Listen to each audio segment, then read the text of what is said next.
أما بعد، أوصيكم ونفسي بتقوى الله جل وعلا، وهي وصية الله للأولين والآخرين.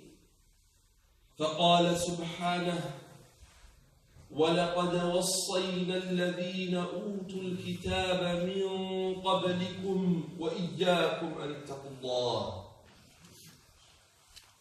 أيها المسلمون، في مستهل هذا الأسبوع وفي آخر ليلة من الليالي العام المنصرم، جلست لأحاسب النفس على عام مضى، كما يفعل التاجر الناجح، حيث يجلس في نهاية كل عام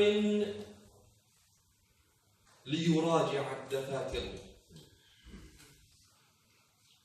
وليعرف كم ربح وكم خسر، ما أسباب الخسارة وما أسباب الربح.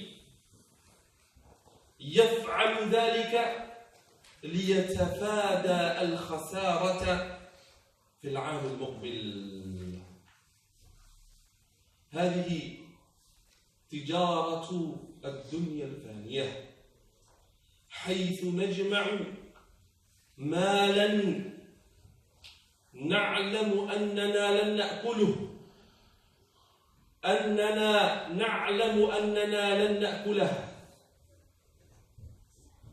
ونعمر بيوتا نعلم أننا لن نعمرها، ونخرب بيوتا نعلم أننا سنعمرها. ولهذا كان الوالد رحمة الله عليه كان يزهد نفسه عن الدنيا، وكان يكرر في كل صباح بعد صلاة الفجر: بنوا ما سكنوا، جمعوا ما أكلوا. أيها المسلمون، هذه تجارة الدنيا الفانية، فكيف بتجارة الآخرة التي قال الله عنها وهو يشوقنا ويرغبنا إليها؟ قال ربي تبارك وتعالى: يا أيها الذين آمنوا هل أدلكم على تجارة تنجيكم من عذاب أليم. الله سبحانه وتعالى يقول لأهل الإيمان: هل أرشدكم إلى تجارة عظيمة؟ يا رب، ما ربح هذه التجارة؟ ربحها النجاة من النار. أيها الأحبة في الله، ربح هذه التجارة الفوز بالجنة والنجاة من النار. قال ربي تبارك وتعالى: فمن زحزح عن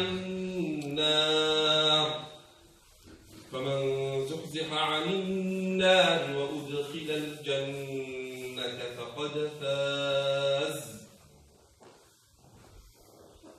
أيها المؤمنون، الذي يريد النجاة من النار، الذي يريد الفوز بالجنة، يجلس ليحاسب النفس على عام مضى، ليحاسب النفس على كل صغيرة وكبيرة، لأن الخاسر المجرم يقول في الآخرة وهو يتحسر: ما لهذا الكتاب لا يغادر صغيرة ولا كبيرة إلا أحصاها وإن شئتم فاقرؤوا قول ربي تبارك وتعالى ووضع الكتاب فترى المجرمين مشفقين مما فيه ويقولون يا ويلتنا ما لهذا الكتاب لا يغادر صغيرة ولا كبيرة إلا أحصاها ووجدوا ما عملوا حاضرا ولا يظلم ربك أحدا. أيها الأحبة في الله، الكيس من دان نفسه، أي الفطن العاقل من حاسب نفسه وعمل لما بعد الموت. حاسب نفسك على عام مضى وقل يا نفس مر عليك العام المنصرم 1800 صلاة مفروضة، هل حفظت؟ بل كم ضيعت؟ هل أنت ممن قال الله فيهم الذين هم في صلاتهم خاشعون؟ هل أنت ممن قال فيهم والذين هم على صلاتهم يحافظون؟ ما معنى يحافظون؟ أي يحافظون الصلاة على وقتها وعلى هيئتها المشروعة. يصلي صلاة الفجر في المسجد والظهر في المسجد والعصر والمغرب والعشاء. قال ربي تبارك وتعالى والذين هم على صلواتهم يحافظون. ما ربح هؤلاء؟ ربحهم أولئك هم الوارثون الذين يرثون الفردوس هم فيها خالدون. قل لنفسك وإلا أخشى عليك يا نفس أن تكوني ممن قال الله فيهم فويل للمصلين الذين هم عن صلاتهم ساهون. ما معنى ساهون؟ لا يصلي صلاة الفجر إلا بعد طلوع الشمس، أو ربما يصلي الصلوات كلها في مرة واحدة والعياذ بالله. اسأل نفسك،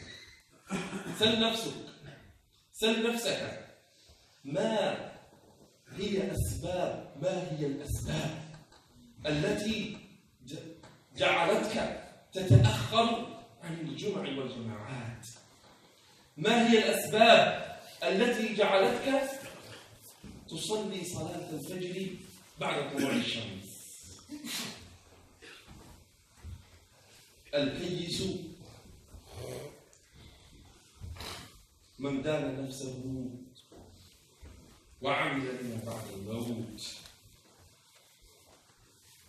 حاسب نفسك على كل صغيرة وكبيرة، حاسب نفسك على عام مضى وقل لنفسك يا نفس هل أنت ممن أو من البررة الذين يقرؤون القرآن في كل 3 أيام مرة، يختمون القرآن في كل 3 أيام مرة، أو في كل أسبوع مرة، أو في كل 10 أيام مرة، أو في كل شهر مرة؟ الذين يتلونه حق تلاوته. وإلا أخشى عليك يا نفسي أن تكوني ممن شكاهم الحبيب إلى مولاه فقال يا رب إن قوم اتخذوا هذا القرآن مهجورا. فطوبى لمن اغتنم أوقاته بما يقربه إلى ربه جل جلاله. فاللهم رحمة من عندك ترحم بها ضعفنا، ومغفرة من لدنك تستر بها عيوبنا، وتجاوزا منك عن ذنوبنا وسيئاتنا. اللهم آمين، اللهم آمين. قد قلت ما سمعتم، وأستغفر الله لي ولكم من كل ذنب فاستغفروه إنه هو الغفور الرحيم.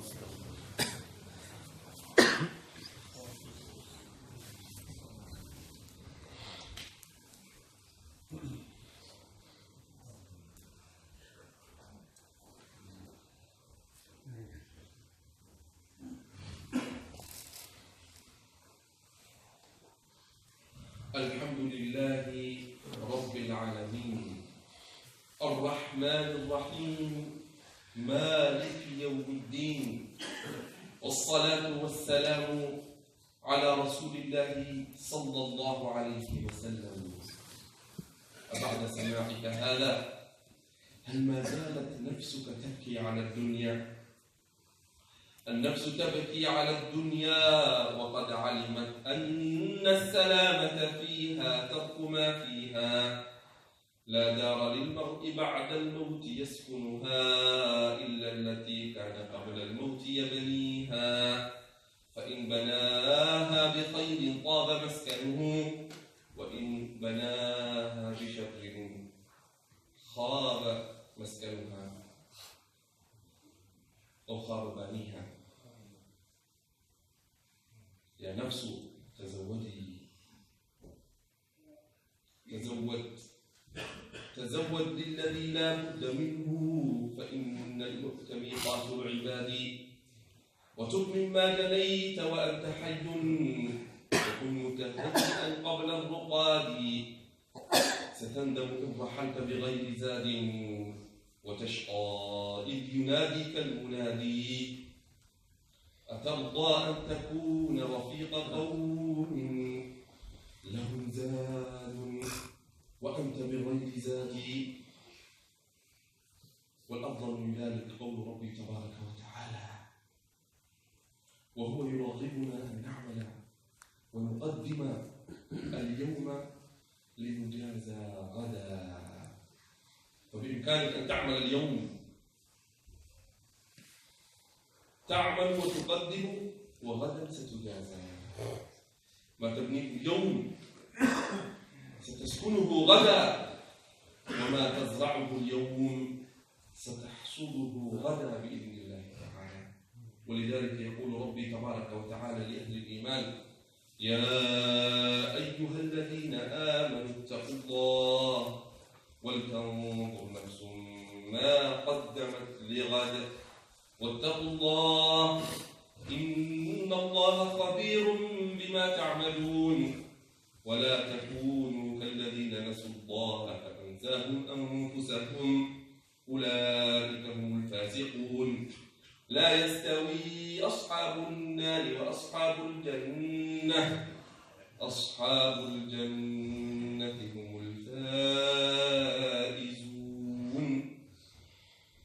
اجعل لنفسك هذا اليوم، اجعل هذه السنة سنة تصحيح المسار، سنة الصراط المستقيم، سنة اتباع المصطفى صلى الله عليه وسلم. كما يفعل التاجر يصحح المسار، ونحن لا نقلل من الدنيا لأننا نحتاج أن نعمل لدنيانا، ولكن نجعلها وسيلة للآخرة. لأن العاقل يعلم أن تجارة الآخرة تجارة لا خسارة فيها.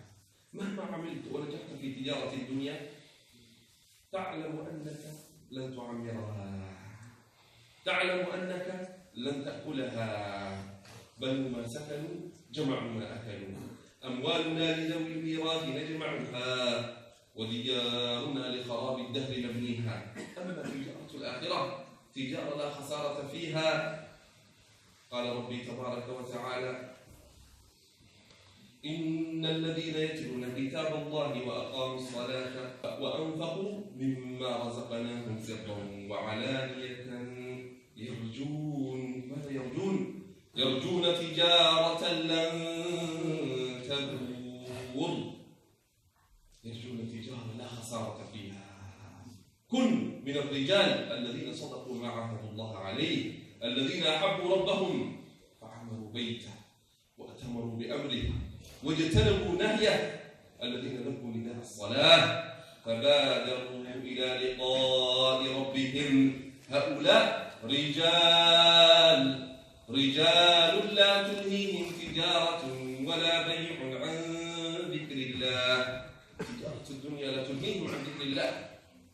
رجال لا تلهيهم تجارة ولا بيع عن ذكر الله وإقام الصلاة وإيتاء الزكاة يخافون يوما تتقلب فيه القلوب والأبصار ليجزيهم الله أحسن ما عملوا ويزيدهم من فضله والله يرزق من يشاء بغير حساب.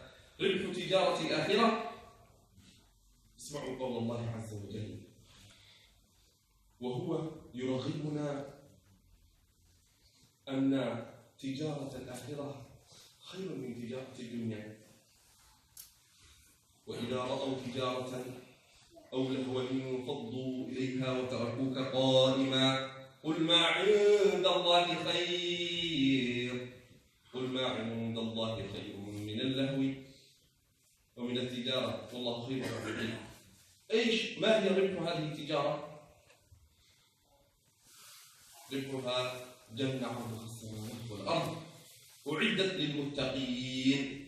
يا رب من الذي أعد هذه الجنة؟ الله جل جلاله. اسمع وهو يقول في الحديث القدسي أعددت لعبادي الصالحين جنة فيها ما لا عين رأت ولا أذن سمعت ولا خطر على قلب بشر. يقال لك وأنت في الجنة إن لكم أن تشبوا فلا تهرموا أبدا. تكونوا شابا. إن لكم أن تحيوا فلا تموتوا أبدا. ما في موت في الجنة. تعيش خالدين فيها أبدا.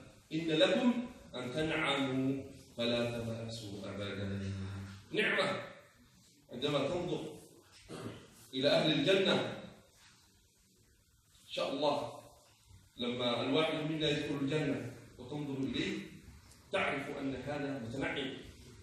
تعرف في وجوههم نظرة النعيم. اللهم اجعلنا من الجنة. ويقال لك إن لكم وأنتم في الجنة إن لكم بإذن الله تعالى إن لكم أن تصحوا فلا تسقموا أبدا. صحة ما في مرض. الله أكبر. وفي ذلك فليتنافس المتنافسون. اللهم اجعلنا من أهل الجنة ولا تجعلنا من أهل